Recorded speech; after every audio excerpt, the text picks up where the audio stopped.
The Bridge on the River Kwai is a 1957 epic war film directed by David Lean and based on the 1952 novel written by Pierre Boulle.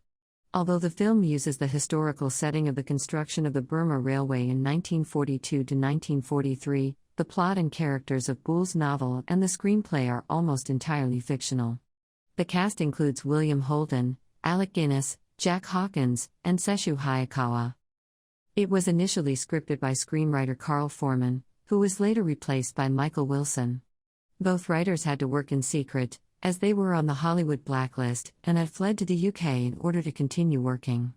As a result, Boulle, who did not speak English, was credited and received the Academy Award for Best Adapted Screenplay. Many years later, Foreman and Wilson posthumously received the Academy Award.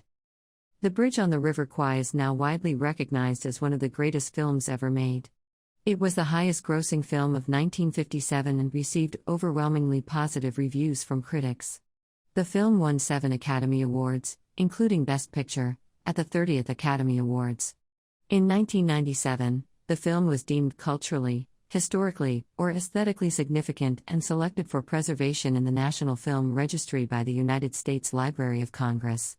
It has been included on the American Film Institute's list of Best American Films Ever Made.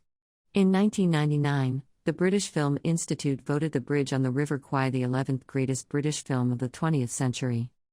Plot. In early 1943, a contingent of British prisoners of war arrive at a Japanese prison camp in Thailand, led by Lieutenant Colonel Nicholson. U.S. Navy Commander Shears tells of the horrific conditions. Nicholson forbids any escape attempts because they were ordered by headquarters to surrender, and escapes could be seen as defiance of orders. Also, the dense surrounding jungle renders escape virtually impossible.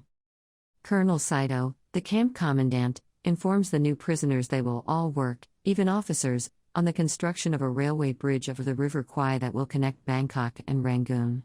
Nicholson objects, informing Saito the Geneva Convention exempts officers from manual labor. After the enlisted men are marched to the bridge site, Saito threatens to have the officers shot, until Major Clipton, the British medical officer, warns Saito there are too many witnesses for him to get away with murder. Saito leaves the officers standing all day in the intense heat. That evening, the officers are placed in a punishment hut, while Nicholson is beaten and locked in an iron box. Shears and 2 others escape. Only he survives, though he is wounded.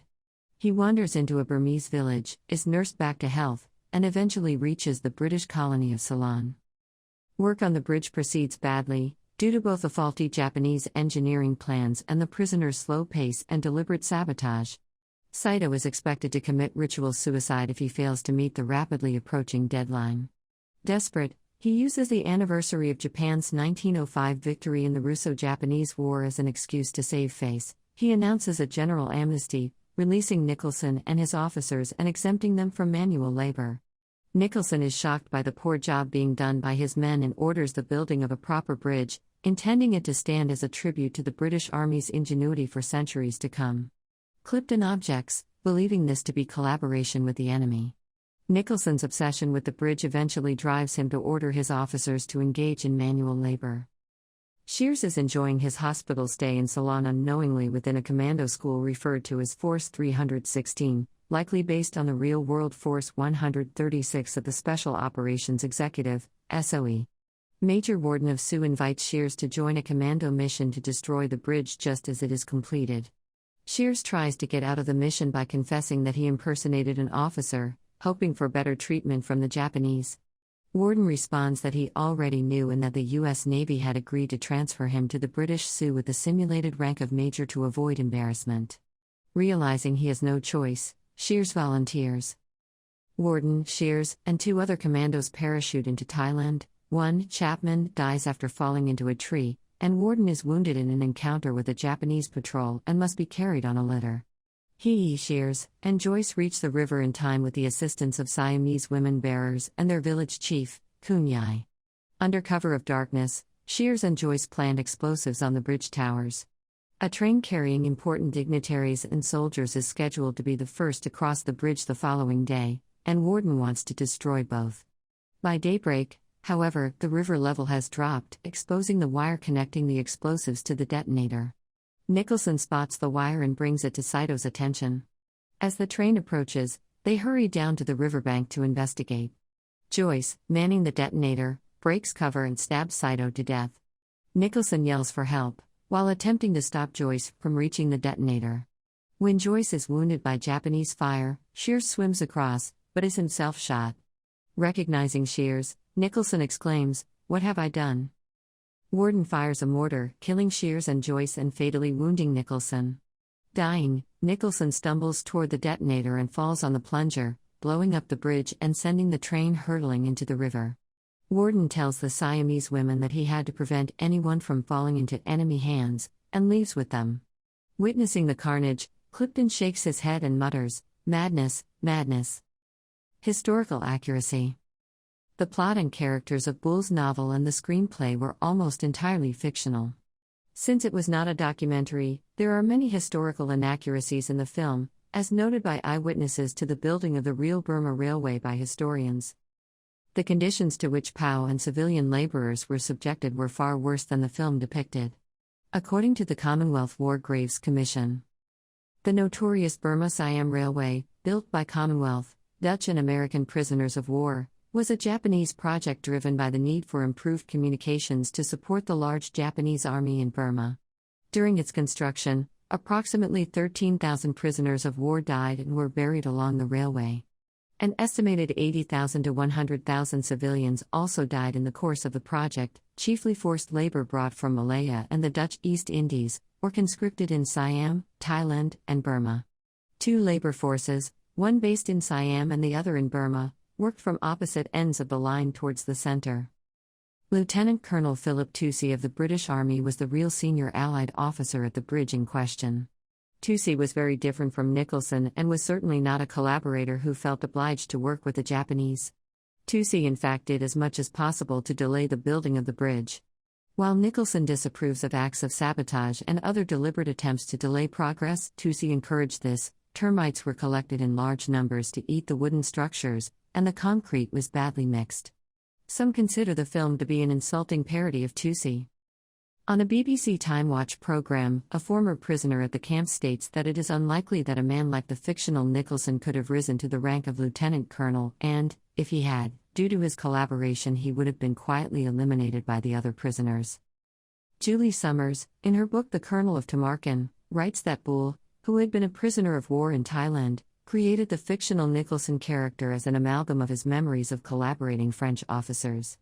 He strongly denied the claim that the book was anti-British, although many involved in the film itself, including Alec Guinness, felt otherwise.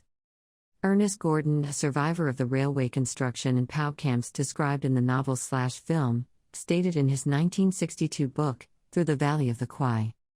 In Pierre Boulle's book The Bridge over the River Kwai and the film which was based on it, the impression was given that British officers not only took part in building the bridge willingly, but finished in record time to demonstrate to the enemy their superior efficiency. This was an entertaining story. But I am writing a factual account, and in justice to these men, living and dead, who worked on that bridge, I must make it clear that we never did so willingly. We worked at bayonet point and under bamboo lash, taking any risk to sabotage the operation whenever the opportunity arose. A 1969 BBC television documentary, Return to the River Kwai, made by former POW John Coast, sought to highlight the real history behind the film, partly through getting ex-POWs to question its factual basis, for example Dr. Hugh de Wardner and Lieutenant Colonel Alfred Knights, which angered many former POWs. The documentary itself was described by one newspaper reviewer when it was shown on Boxing Day 1974. The bridge on the River Kwai had been shown on BBC One on Christmas Day 1974, as following the movie, this is a rerun of The Antidote. Some of the characters in the film use the names of real people who were involved in the Burma Railway. Their roles and characters, however, are fictionalized. For example, a Sergeant Major Rizaburo Saito was in real life second in command at the camp.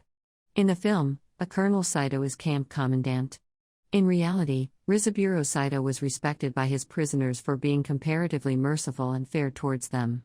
Toucey later defended him in his war crimes trial after the war, and the two became friends.